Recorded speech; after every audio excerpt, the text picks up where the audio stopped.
Эй, блядь, фоткает, сидит нахуй. Пиздуй в зал, блядь, жир. Кто бы говорил, да? А я хожу в зал. Я вот хожу. Месяц уже.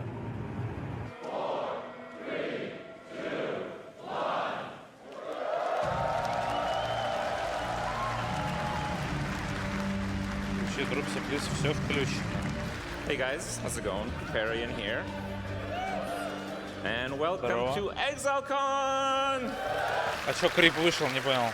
Он теперь разработчик Коя? Thank you all so much. Let's take a moment to check out Path of Exile from the past. Так.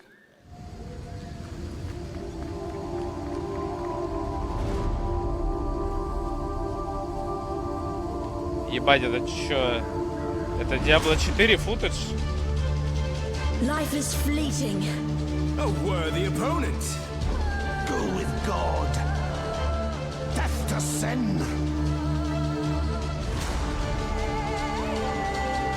The touch of God. Bow to your queen, mortal. You there. Let me bend your ear for a moment. На Харвесте буду плакать. Why are you so in love with death?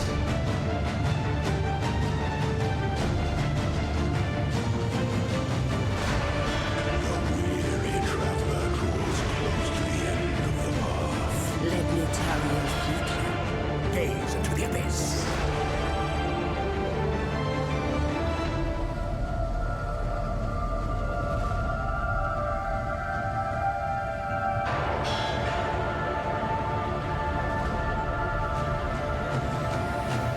What in damnation have you done? You divide, rot, spoil, and fester. Ready, exile? It is time to hunt! Let's make history. Ебать, графически, конечно, изменилось. Afraid of the dark, exile? You should be. My cause fuels me. Do you remember dying here? Синтез, блядь. Боже, упаси, сохрани, не повторять.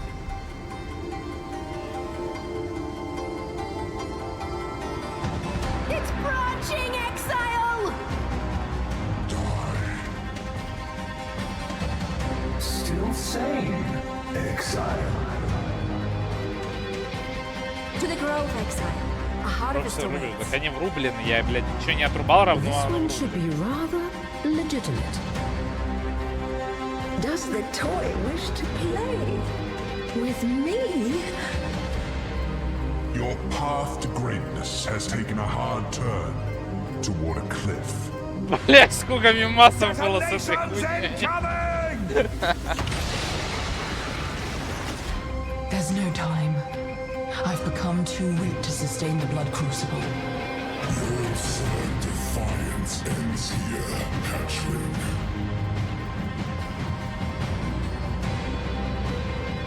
Another mortal wanders into my prison. You cannot escape Medad's gaze! One of many. Как же не кстати, мастера. Дакон есть, просто он труднодоступный стал. Хоба.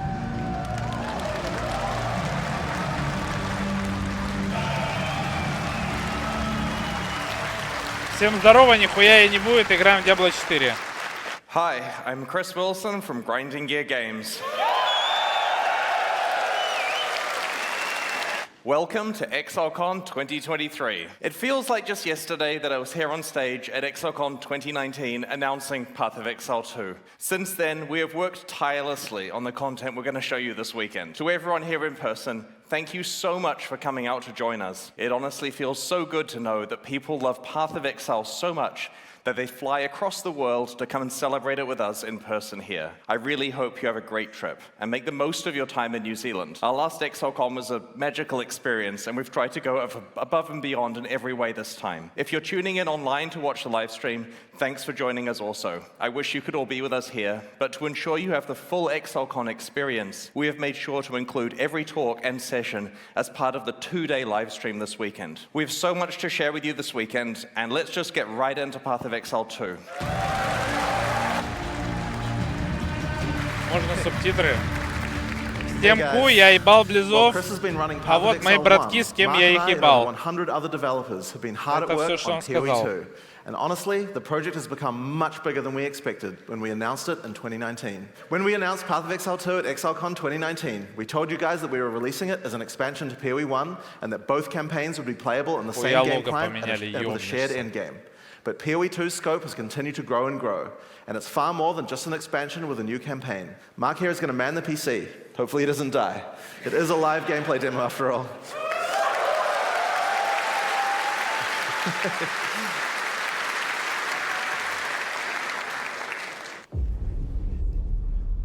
The gods caused all this, you know. After Oriath was destroyed, I traveled, searching for answers. Everywhere I went, the same divine devastation. It must end. I will end it. And no exile will stop me.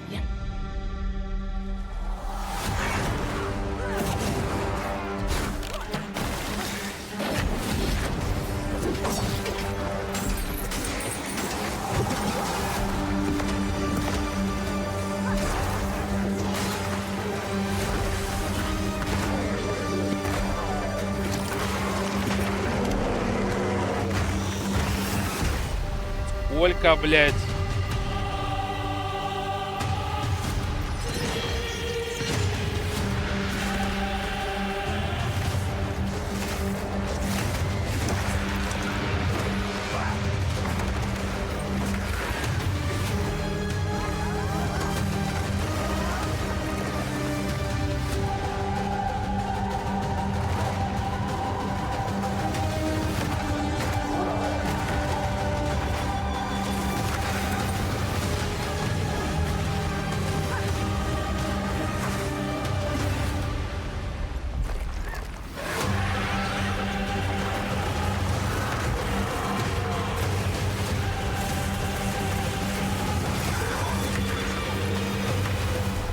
Бля, ну визуал просто разъёбный.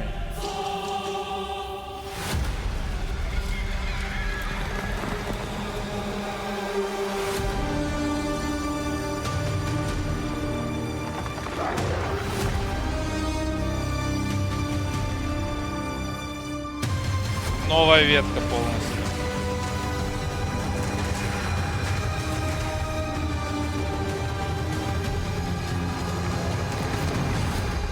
Потом тизернули Атлас. Will be reborn, no matter the cost.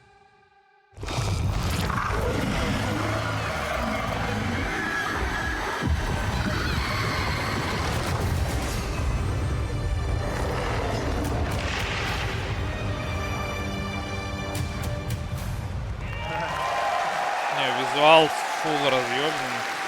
И они еще классы добавили базовые. Охуеть. All right, Mark. Your turn now.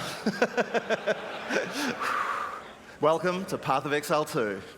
Бля, ну We'd like худ to start можно off было by showing you some of поменять. the gameplay of Act 3, one of the 6 acts in PoE 2's campaign. We're starting here in the Шары jungle эти depths. ебаные, нахуй. Act 3 is set in the ruins of the Vaal civilization, which fell thousands of years ago. Jungle has taken over their former once great cities, and we'll be exploring it using one of the 6 new character classes called the Monk. You can still mix and match anything to your heart's content.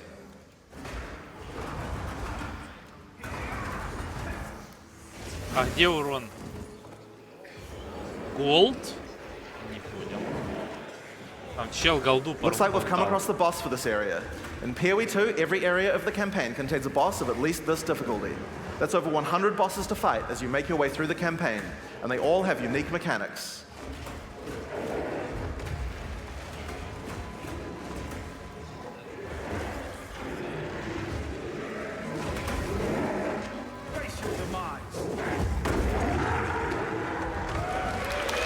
Нормально, трансмуточка упала, хорошо. So, as Mark has been playing, you might have noticed these blue markers over enemies. Mark has a skill equipped called Killing Palm. Whenever an enemy has a blue indicator over it, it means that the monster has low enough life to cull with killing palm. Power charge. This is an important skill for the monk, since many of his skills interact with power charges.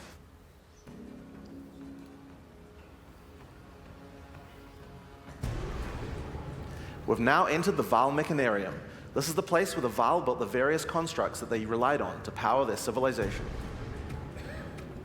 Now this is a find! A Vaal ruin that hasn't been looted? I wonder why nobody's been in here before. One useful feature we've added is the ability to call in NPCs to where you are to give you more information or help you with quest objectives, rather than always having to go back to town. In this case, we've called in Alva to find out what to do. This mechanism, if powered with a small soul core, it could open that door. There should definitely be soul cores somewhere around here. They had to power these constructs somehow.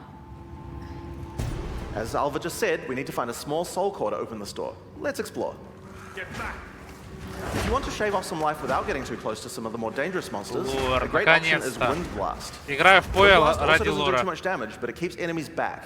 Note that the bigger the enemy is, the less they'll be pushed back, so trying to push back some giants isn't going to be as effective. And there's the soul core. Let's get back to the door.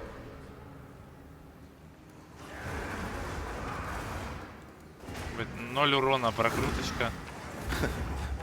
Bring them in to find anything else. Away! Now, if you need to defeat tougher enemies, it might be time to break out some of the ice skills in the monk's arsenal. Glacial Cascade creates a wave of ice that moves slowly in front of the player. It's pretty ineffective against fast-moving monsters, so a lot of monsters will just walk right by it. But if you can find a way to make the monster stop at just the right place, it can be some monsters. The monk has a few different tools to do this. Did I forget to mention that in PoE 2 we added a dodge roll to every character? Just press spacebar at any time to roll. There's no cooldown and no limitations.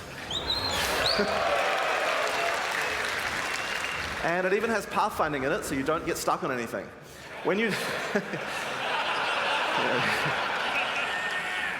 when you dodge roll, you're not invulnerable. If something hits you, you're going to feel it, but most things aren't going to hit you. And that's because while you're rolling, projectiles and melee strikes will always miss. A great thing about this is that it puts you at a good distance to follow up with a Glacial Cascade and do a whole pile of damage. Че, он Cold Penis сам полутал? В смысле, автоматически. А, не, просто скрылся. Просто скрывается лут. Да, скрывается быстро. Ну, все понятно, там скиллы кастуются, дэши дэшатся, ебало ебашится, хуи хуячится. Давай, что там? The final skill we're going to show you today is Flicker Strike. It's a monk skill and another skill that consumes power charges. If you've played PoE 1 before, you know what to expect.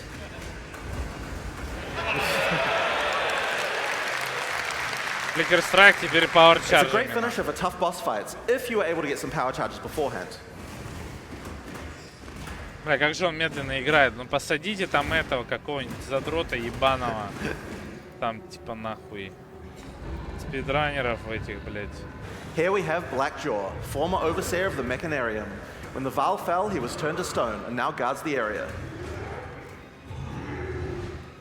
In order to take down this boss, we're going to need all the tools on the monk's arsenal, especially the combo of Freeze and Glacial Cascade. What this basically means is that in PoE 1 we were forced to add Freeze immunity to many bosses because Freeze just trivialized them. Because of that, freezing was something you could only really rely on while pack clearing.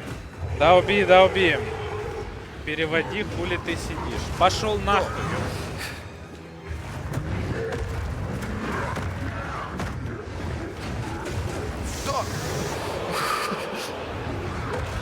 Да похуй на софте.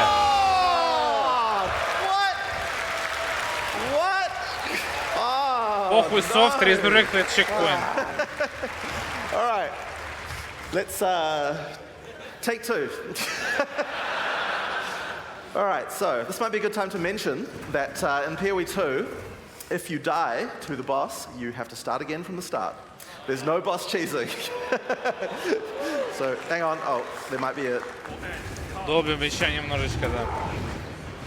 4 с нулем урона.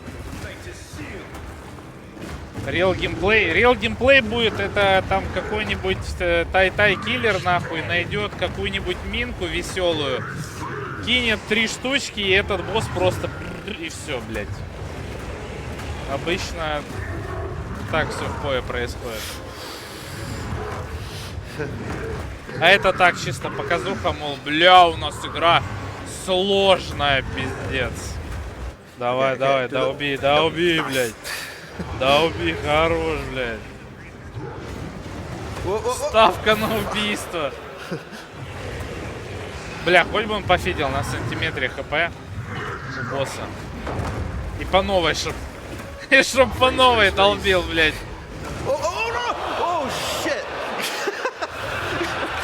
Да убей, давай, блядь. Get it. So good. There you go. After this. No. Get him. Okay. All right. Okay, there we go. Обалдеть.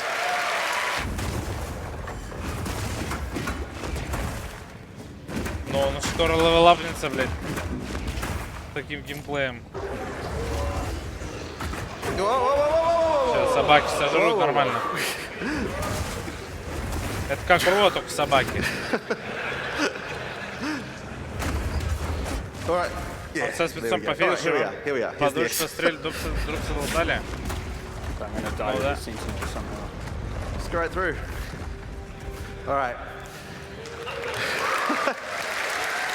All right. I'd like to welcome Octavian to the stage, who's going to join the party with Mark, so they can play through together. All right, 1 second. All right. Here we go. All right. The Sorceress is the new intelligence-focused character in PoE 2.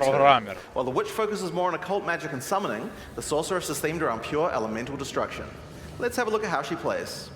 Бля, трясет бедолагу. Тут люди все не привыкшие на огромную аудиторию работать. Да и к этому невозможно привыкнуть.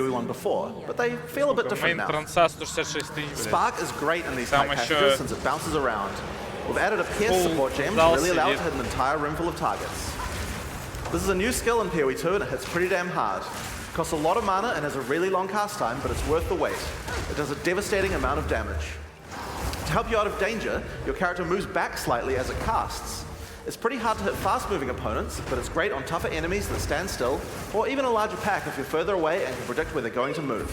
In PoE 2, we wanted to clean that up, so each staff now comes with a built-in free-to-cast spell. Yeah, just put it on and spam away to your heart's content. Now this particular staff is the base type that you'll get right on the starting beach, so it's quite likely that you'll have outgrown it by now. So that's why we've also made a lot of staves with more utility-focused powers for casters to use. Here we have a crystal staff. It has a pretty cool built-in spell called Unleash. Using it slams your staff on the ground and will allow you to triple cast whatever you cast with your next spell. Now, of course, what you're probably going to want to use with that is something powerful, and Comet is a great option.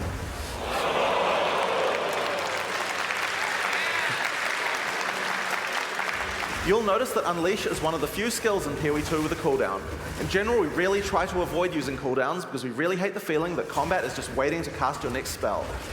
But it does make sense for Unleash since it's free to cast, and it's something we want you to use situationally anyway. Трипл кастом, да, получается. Unleash, если что, прямо сейчас в PoE 1 есть. Держу в курсе. От спейлека, наверное, у тебя ебало отпадет. А от мультистрайка ты просто, у тебя член взорвет. To reduce the target's cold resistance. Then use Mana Tempest to increase your damage. Follow up with Unleash, and then triple cast Comet to do a truly insane amount of damage.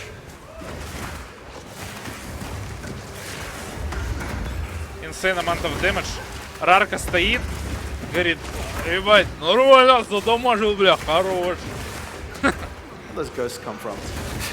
This rare monster has dropped an uncut gem, and that's a great opportunity to talk about how skill gems drop in PoE 2. Instead of dropping specific gems, you can find uncut gems. Just right-click on them and pick whatever skill you want. Ignore the, whoops. Ой-ой-ой. Ой-ой-ой, немножко затизерили, блядь. The gem will come pre-leveled to the level of the area that dropped it, so it's a lot easier to change between skills in PoE 2. This time, I think it might be cool to grab one of our meta gems. Meta gems are skills that can have other skills socketed into them, changing how they work. In this case, we're going to select Cast on Shock. Now, let's equip this thing in the skill screen and choose which spell to trigger with it. I think Comet might be fun. Now, because Cast on Shock reserves Spirit, we'll need to first disable our Arctic Armor. We have to decide if we'd rather have the extra defense or the extra offense of the Cast on Shock using our Spark. And if it has a long cast time, like this Comet here, it will take a lot longer to trigger. You can see on the top left corner that there's a counter that shows you how long until the next trigger.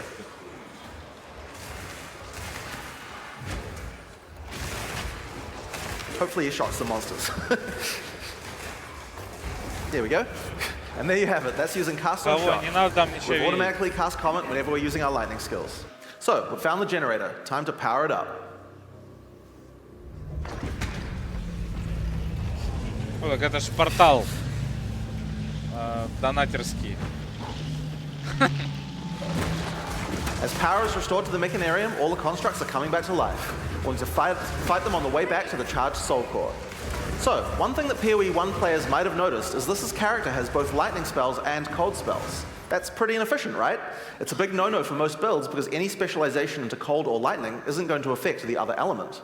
And generic elemental damage increases are not going to be as powerful as focusing on a single element.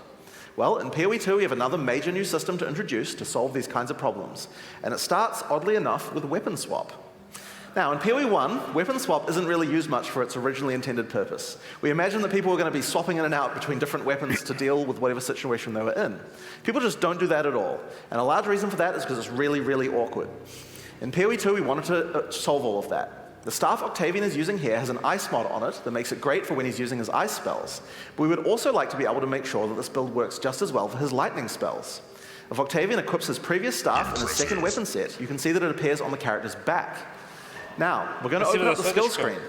If Octavian opens the skill options for his lightning skills, you can see here that you can choose which weapon sets are usable with each skill. First, we uncheck set 1 from being used by his lightning skills.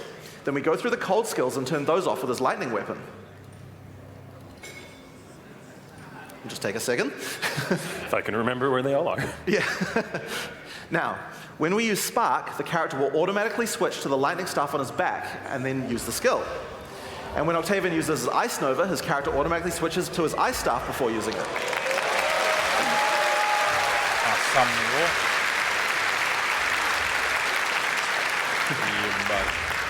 You can configure each skill for which set to use, or both if you don't mind which. There's a very short time penalty to switching, so it can be good to leave some skills on both sets if it doesn't matter which weapon set you're using. But we still have a problem: passives. Wouldn't it be nice if we could specialize in both cold and lightning passives on the character? Well, in PoE 2 you can. So, we're on the passive skill screen here, and you can see that we are close to both a cold and a lightning cluster. At the top right of the screen, you can see that we have some weapon set specific points to allocate. If Octavian holds shift, he can allocate set 1 to the cold passives, and then allocate set 2 to the lightning passives.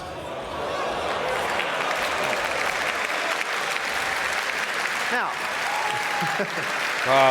check it out. Ебать, это выводит билдостроение вообще the skills allocate changes from one build to the other automatically. So whenever we cast the appropriate spell, the character's passives reconfigure on the fly to the correct build for that spell. Now you can't do this with every single passive on your tree. Only points granted from skill books will allow this kind of dual specialization. So you're not going to be changing from a mace slamming warrior into a fire elementalist with the press of a button. But it certainly increases the number of options you have for builds. There's a huge number of places where the system can shine. You can augment your dagger shadow build with traps, or have a great curse set up on your witch with one spec and then move to your chaos debuff spells with the other, for example. It really opens up your options. This works a little bit like the trigger gems I talked about before, but this one charges up as your energy shield is hit by monsters. We're going to put an Ice Nova in this one. The more energy shield you lose, the more charge builds up. We'll just get that one equipped there. Yep. So yeah, the more energy shield you lose, the more charge will build up until the point you're able to cast the socketed skill instantly. There we go. So you lose some, some energy shield, and at just the right time, invoke Ice Nova to cast all the stacked up copies in one instant cast. If you keep losing shield, you'll build up even more charge for even more casts. So it's a great defensive option in an emergency.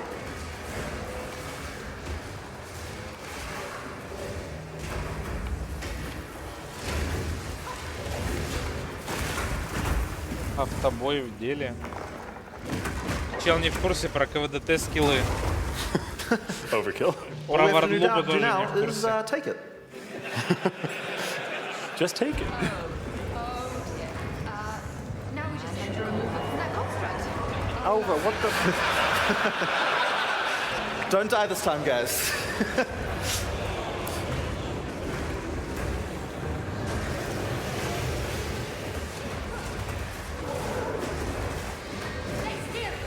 Frozen. Nice. Wait.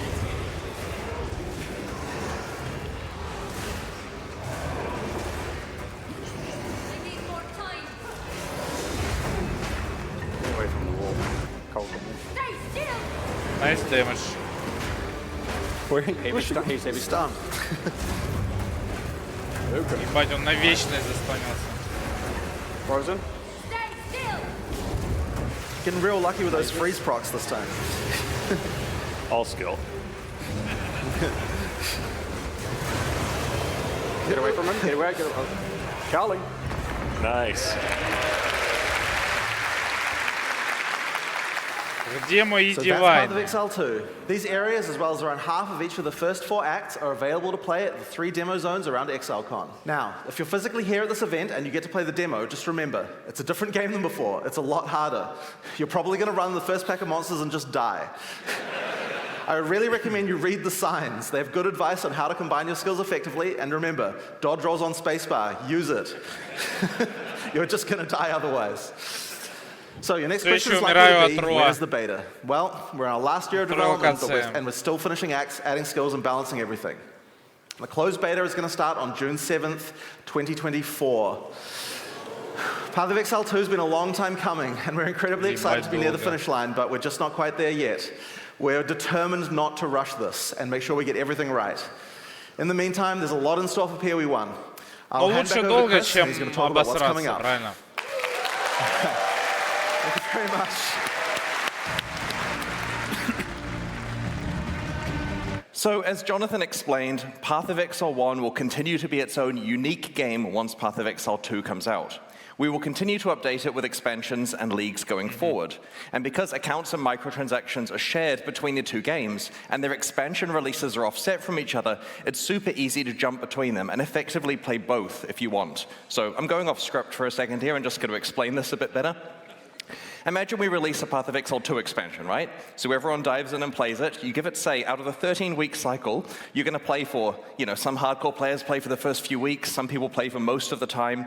We're going to aim a Path of Exile 1 expansion to come out towards the end of that cycle, say 4 or 5 weeks from the end, which also lasts for 3 months. So because Path of Exile 2 has more content and is a significantly larger game, it will mean that you can play Path of Exile 2 for the majority of the cycle, and then either keep playing if you want to keep playing Path of Exile 2, or jump into Path of Exile 1 when its league launches and enjoy that, either for the entire period or until the next Path of Exile 2 one comes out. And of course, because your purchases are shared, if you were to buy supporter packs or microtransactions in either, they're just available on your characters in the other. Speaking of Path of Exile 1 expansions, we've got one coming out in just 3 weeks, on August 18th. Let's watch the trailer for Path of Exile, Trial of the Ancestors. Expansion. Souls such as yours do not go quietly into the night. They thirst for battle. They yearn to prove themselves. Welcome to the halls of the dead. Там чел с удочкой был. Earn your place among us. Under Hinikora's watchful eye, test your mettle against the greatest warriors who ever lived.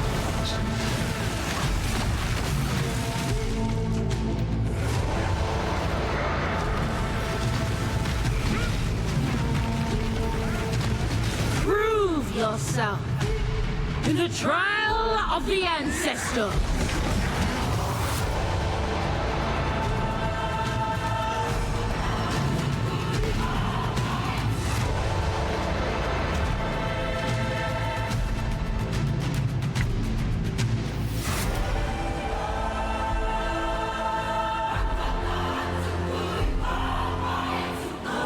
Ясно.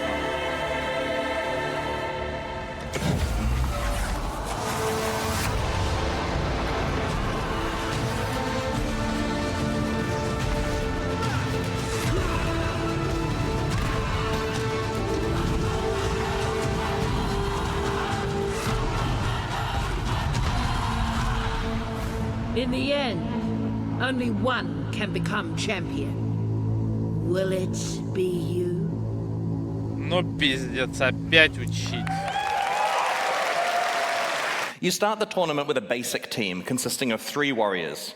The tournament is double elimination, meaning you're allowed to have 1 loss without consequence. A second loss eliminates you from the tournament.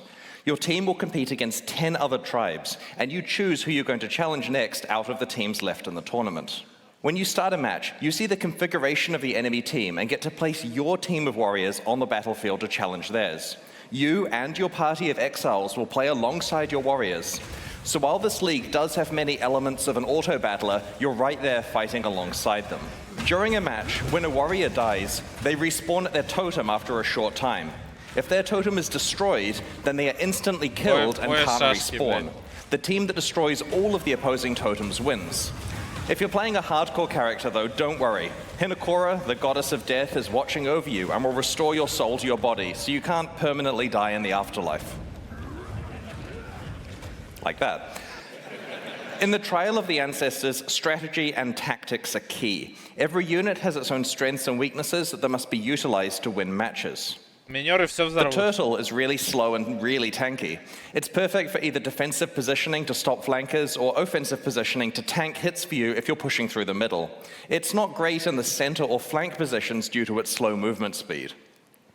The Tuatara is a quick and deceptive unit, which is relatively well balanced for all positions. This version of the Tuatara has a stealth ability, which makes it perfect for the flanking position to sneak through enemy defenses and take out unprotected totems from the side. So in this match here, we've set up a Tuatara in a flanking position, a turtle on defense to guard our totems, and a Goliath to follow us as we attack up the middle. Our plan is to work with the Goliath to distract the enemy front line so the flanking Tuatara can get through and destroy some of their totems.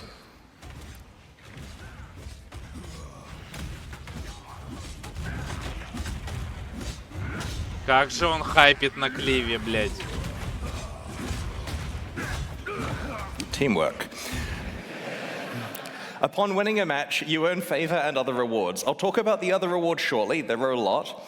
You have a separate amount of favor with each tribe, and you can spend it by talking to their chieftain to recruit warriors and purchase field items and equipment that your team can use.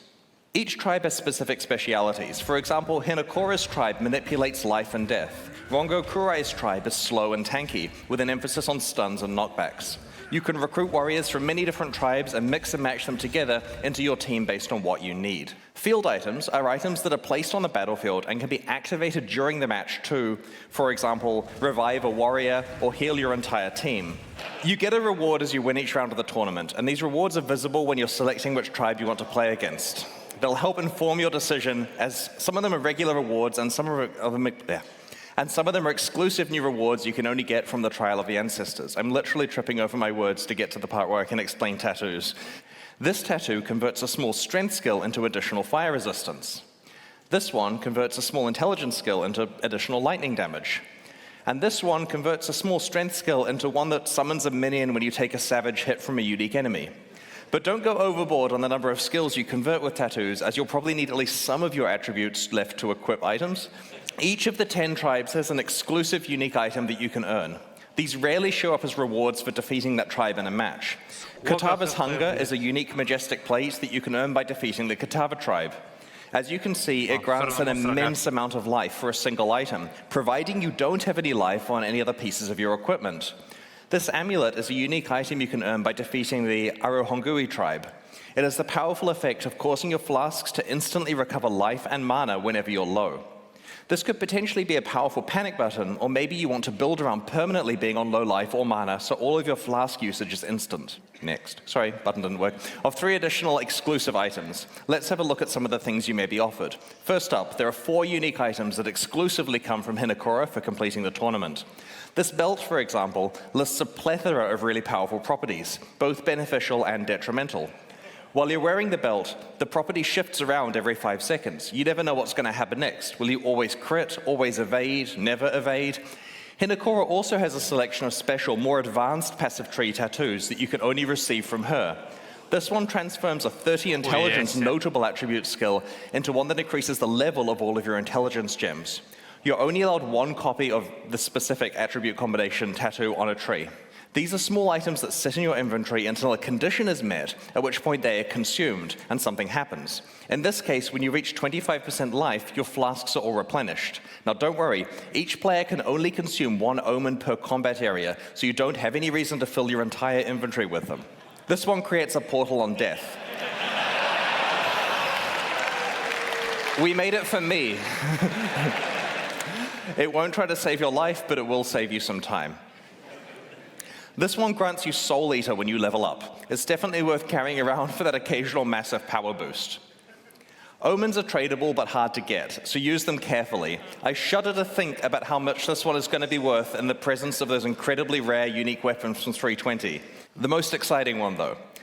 Finally, Hinokura can offer you a lock of her hair. This is a very special currency item that lets you foresee the result of using another currency item to craft something. This means, for example, you can know whether it's worth exalting your item because you'll know exactly what the outcome is. Hinokura's lock will slot into your crafting pipeline with powerful consequences. The Trial of the Ancestors offers a wide selection of valuable new rewards as you complete matches and tournaments. We really look forward to seeing what strategies you develop for building, equipping, carefully placing, and playing alongside your tribe. You can find out all the detail in the patch notes and other information we'll be posting in a few weeks before release. Let's start with how the Trial of the Ancestors expansion expands Path of Exile's endgame. Добавят currency, которая показывает результат любого currency, которое ты собираешься нажать заранее, не нажимая currency. Options and accumulate beneficial boons and detrimental afflictions that made your run easier and harder, respectively. Not only did Sanctum work really well as a league, but it also had the potential to be added to Path of Exile as part of its core endgame content, alongside systems like mapping, delve, and heist. Well, in this expansion, the Forbidden Sanctum is back. Yes! Заебись. I've really been looking forward to this one. We're reintroducing the Sanctum as core content in Path of Exile's endgame. You'll initially meet Divinia, the Sanctum NPC, in Act 10. Sanctums are now tradable items that you can find while playing maps in the endgame. A forbidden tome represents a whole floor of the Sanctum, and its rooms can be played back to back, or you can take breaks between them and do something else if you choose. Upon successfully completing that Sanctum floor, the next floor is generated as a tradable item with all of the state of your Sanctum run built in. This means that the item stores what boons and afflictions you had, what rewards you've locked in, and how much resolve you have left. You can then either play this floor or trade it to someone else if it feels more beneficial. For example, let's say you manage to lock in a really valuable reward. The example here is a Mirror of Calandra, but you'll also notice that... Do I have a laser pointer? It doesn't work on the board. Okay, one resolve. Your relics, which act as passive bonuses within the Sanctum, are locked in for the run when you start the first floor and can't be changed for the rest of the run. Speaking of relics, they're now tradable and have been rebalanced around this. Nice. To those of you wondering, we have decided against bringing back Sanctified relics for now.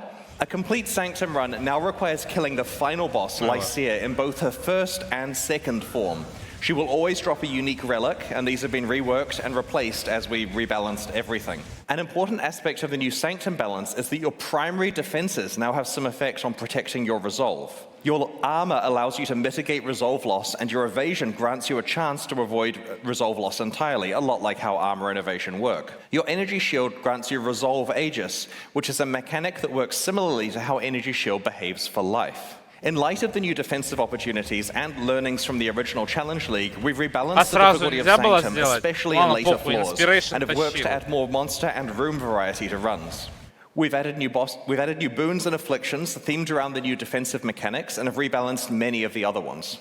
Like other optional endgame systems that involve tradable items, players who don't want to play Sanctum can trade their Sanctums to other players in exchange for an item or currency that benefits them more. Successful Sanctum play can generate a lot of rewards. It'll potentially be possible to build characters dedicated to Sanctum running and just farm Sanctums repeatedly in order to profit. Sanctum isn't the only improvement that Trial of the Ancestors brings to Path of Exile's endgame. We're also introducing 16 new Atlas Keystone passives to the Atlas passive tree. Usually they have an element of give and take and require you to come up with new strategies to take advantage of them. Each of these 16 new Atlas Keystones changes how you might interact with Path of Exile's endgame. Let's have a look at some of them now. We will reveal the rest of them before the release of Trial of the Ancestors in a few weeks. Extreme archaeology completely changes how you play expedition encounters. Instead of placing a series of regular explosives, you now place one gigantic explosive. Every single chest or monster in the blast radius is affected by every remnant in that radius. Тупо ядерка, блядь.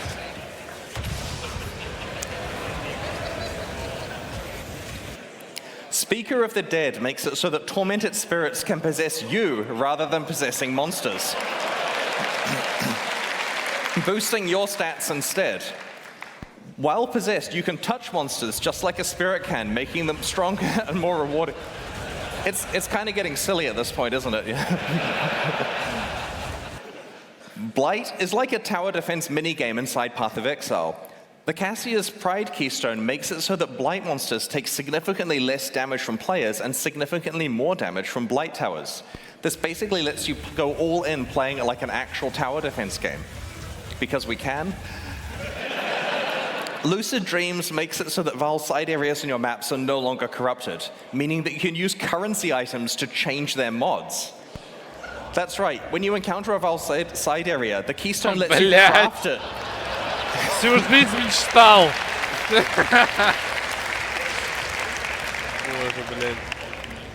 Yeah, so we rebalanced the side area mods, we've improved reward outcomes, and we've made the downside mods a bit more punishing, you know, just to make it interesting if you try to go for the good outcomes. You may also rarely encounter a unique Val side area.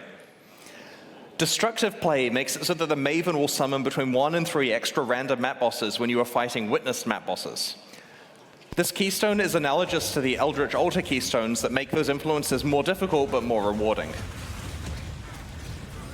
There are another 11 new keystones that we'll reveal over the next few weeks. Together, these 16 keystones mean that regardless of how you enjoy your maps, you'll have plenty of new ways to play Path of Exile's endgame in this expansion. And I should note, in the initial draft of the keynote, I painstakingly went through every single keystone. It took like 10 minutes. But we'll put them in the news to save you some time here.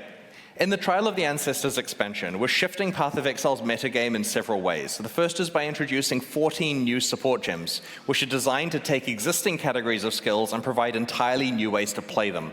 For full information, check the final gem hovers when we post them in the next few weeks. Let's have a look at a handful of these support gems now. In Path of Exile, War Cries usually buff your party but don't directly hurt monsters. The Corrupting Cry support gem turns War Cries into damage-dealing skills by making them inflict corrupted blood on monsters affected by the War Cry or by your attacks that it exerts.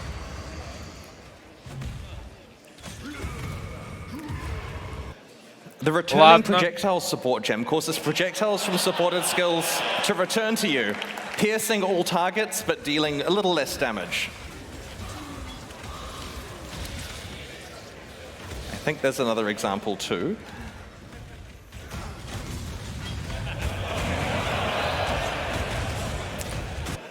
The Fresh Meat support gem causes minions created by supported gems to gain adrenaline, critical strike chance, and critical strike damage for a duration after they're first summoned. So you've got to work out a way to keep refreshing your minions, and it makes them a lot more powerful. The Flamewood support gem causes totems to trigger projectile mortars at enemies that hit them. This is particularly synergistic with totems that can taunt enemies, such as Decoy Totem, or one of the new Chieftain Ascendancy skills that I might talk about shortly. The Sacrifice support gem works on spells that you either cast yourself or through totems. These spells now sacrifice a percentage of your current life, or the totem's life, to gain additional chaos damage based on how much life was sacrificed. The Frigid Bond support gem affects Link skills and causes a cold mist to come over them. Enemies caught in the beam are chilled and are dealt cold damage over time. This creates a new tool for a cold damage over time build, requiring strategic placement of both yourself and your linked ally. I mentioned it was going to get silly.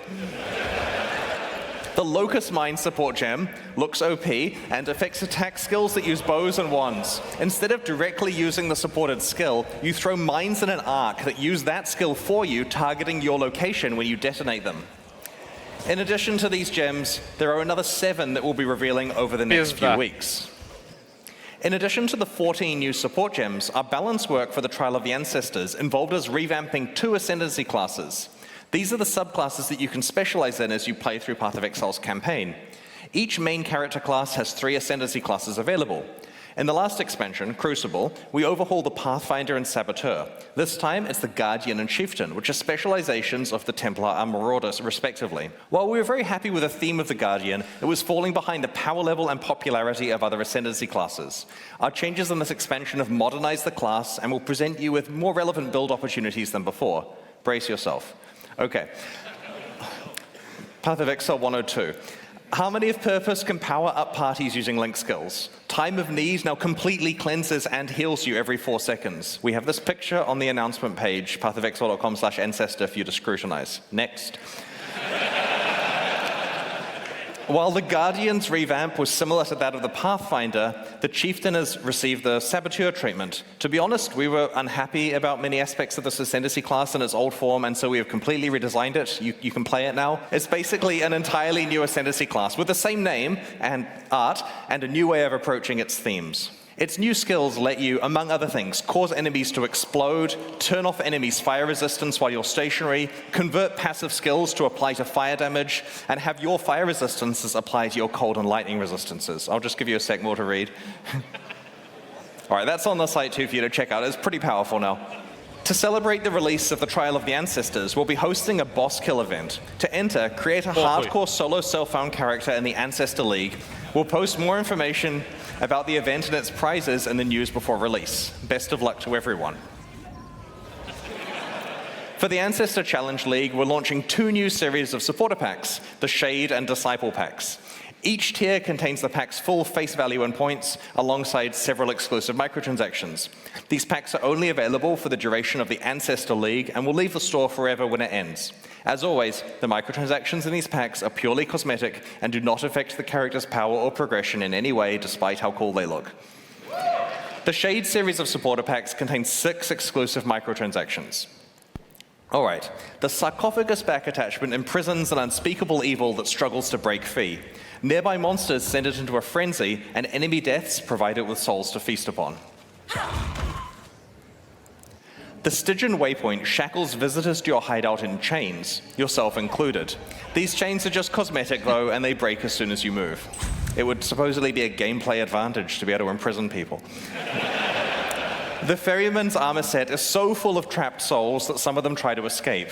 Moving while wearing the boots will leave souls in your wake trying to break free.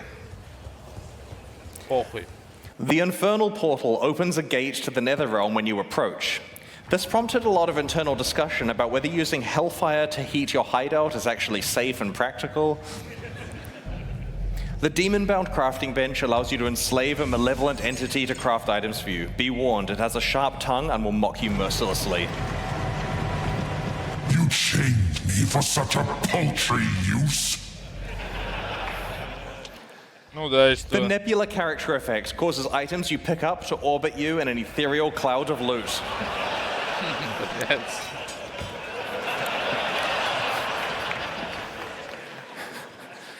The Disciple series of supporter packs also contains 6 exclusive microtransactions. Look at dog.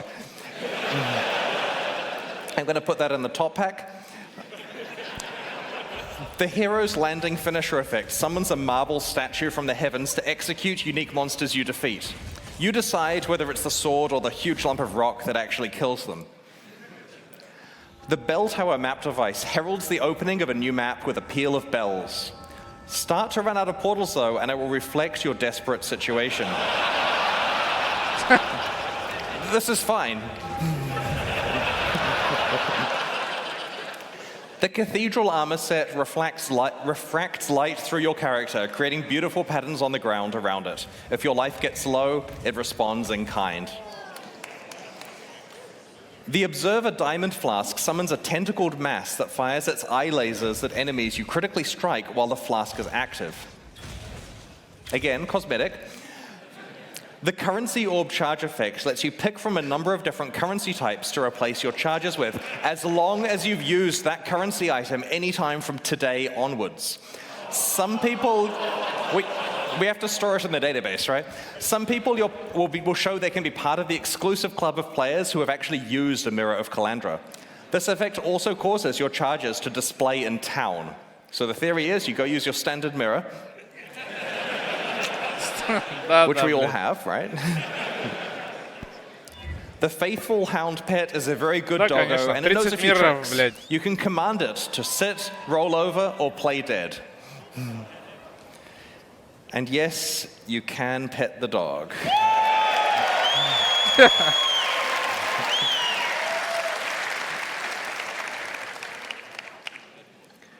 These new packs are available right now at pathofexile.com/purchase, and purchases like these directly fund the ongoing development of Path of Exile 1 and 2.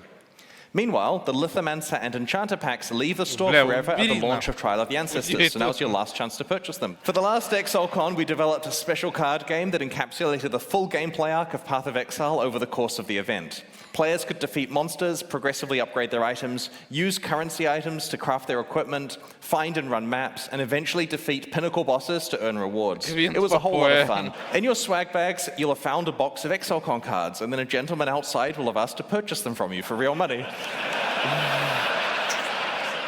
If you have any cards left, you can use these to challenge GGG staff members who are walking around Exilecon as monsters.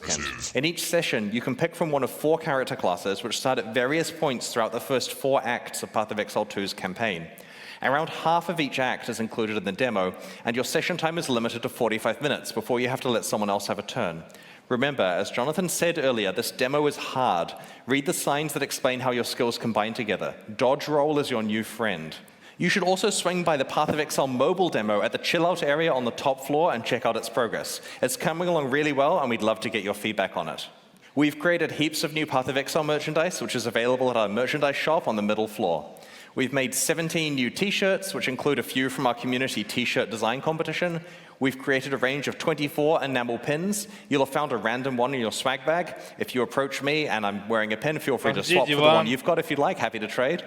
You can purchase the others in the shop.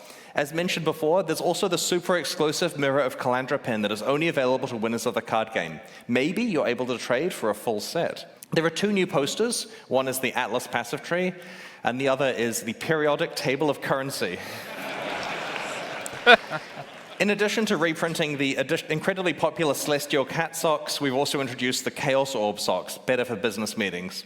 There's also a range of 4 desk pads to keep your play area tidy. You can check them out at the demo zone. We have a limited range of Exilecon 2019 merchandise available in the store as well. Make sure to hit it up early if you want some of this, because stocks of the older items are quite limited. We have plenty of new merchandise for everyone, though, and I think I might have underestimated that. Thanks so much for joining us this weekend at Exilecon 2023. Have a great show, everyone. Ну вот, я думал, чем-нибудь еще взорвут, типа там, парни, типа там хуяк, парни, мы доделали мобилку, она доступна прямо сейчас, качайте, играйте. Ну, тут не такой взрыв члена, конечно, как в этом, как на первом Exilecon. Первый Exilecon был вообще, блядь, там тупо слезы радости.